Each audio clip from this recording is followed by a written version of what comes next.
Friends, last వీడియోలో మనం ఒక పైవట్ టేబుల్ని ఏ విధంగా ఇన్సర్ట్ చేయాలి అనే విషయాన్ని తెలుసుకున్నాం కదా. ఈ వీడియోలో ఆ పైవట్ టేబుల్ని ఉపయోగించుకొని ఏ ఐటెంకి ఎంత ఖర్చు పెట్టారు అనే విషయాన్ని తెలుసుకుందాం. పద్మ, రాజు, రాకేష్, రవి, వంశీ వీళ్ళు బుక్ స్టోర్కి వెళ్ళి రకరకాల వస్తువులు కొనుక్కున్నారు కదా. అయితే పెన్ కోసం వీళ్ళందరూ పెన్నులు కొనటానికి ఎంత ఖర్చు పెట్టారు? అట్లాగే పెన్సిల్ కొనటానికి మొత్తం వీళ్ళందరూ ఎంత డబ్బులు ఖర్చు పెట్టారు? అట్లాగే షార్ప్‌నర్ కొనడానికి వీళ్ళందరూ ఎంత డబ్బులు ఖర్చు పెట్టారు? ఇట్లాంటి విషయాన్ని మనం ఇప్పుడు తెలుసుకుందాం.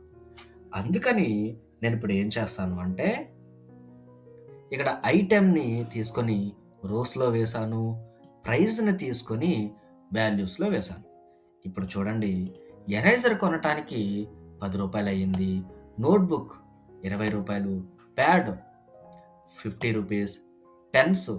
50, పెన్సిల్ రూ. 20, స్కేలు రూ.